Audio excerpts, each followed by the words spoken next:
This is Mary Kelly with Top Secret Leadership. In today's episode, we deal with the necessity of dealing with conflict before it becomes a problem on your team.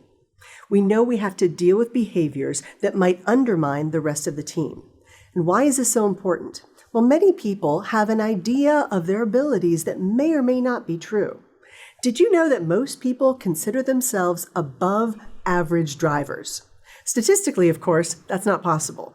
And in the same way, many people pride themselves on producing more results than their peers, while that may or may not be true. Some people think they are smarter than other people on the team. The reality is, many people have blinders on when it comes time to their own performance and their own abilities to be a successful team member.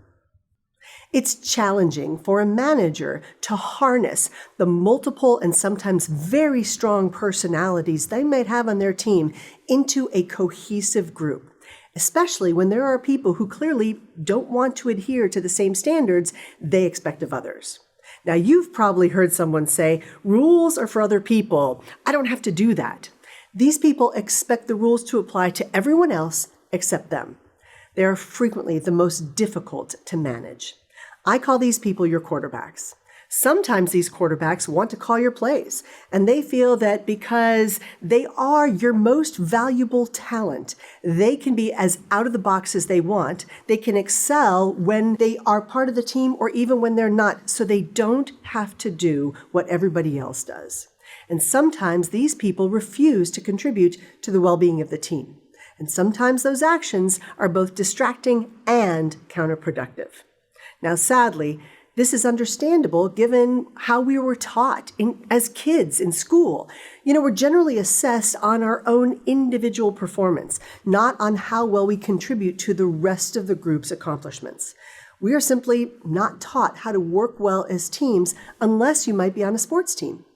As leaders, we need to address the behaviors that undermine the team. As soon as you discover that someone is violating your team's boundaries, not contributing, or they're not working to the team goals, pull them in for a meeting. Explain that their actions may be correct.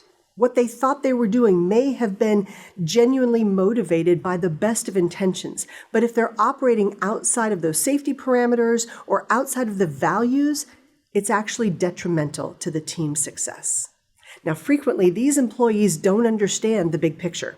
Maybe they don't have all the facts and they don't see the unintended consequences of their actions. Reactions may be different, but the standard responses often fall into 4 categories. Now, the first is denial. I didn't mean to.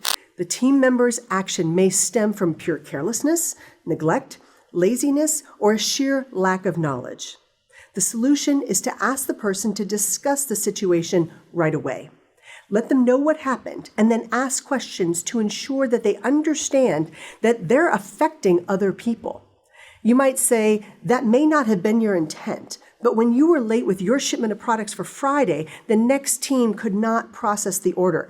As a result, we lost the whole order and it cost us $200,000. Ask the employee what they will do differently in the future to make sure that that action doesn't happen again. Questions like these put the burden of solving the problem back on to the employee. Some people react defensively. I don't see why this is a problem. Sometimes team members don't realize that they created a problem because maybe they don't have the wisdom, the facts, the experience, or the reasoning ability to discern the real issue. Sometimes they flat out refuse to see that they're at fault. These people will try to argue their way out of trouble. Ask that defensive employee, do you see that this is a problem? Now, once you get agreement that there's a problem, then you ask for their solutions to solve it. Defensive employees will be experts at deflecting the problem.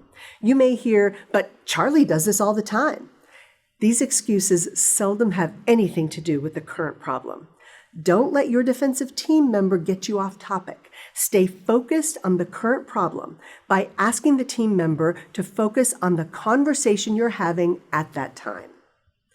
Another way sometimes employees respond is the apologetic response.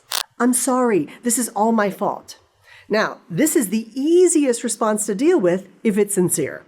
If that attitude of remorse is genuine, you can move forward quickly and use it as a training experience. Ask, how are you going to take care of this so this doesn't happen again? Chances are they already have a solution in mind. And as soon as they realize it's a problem, they figured out what they should have done differently. Another response may be the personalization of the line of questioning. They may say, "You're just saying this because you don't like me." This reaction is a lot like the defensive response.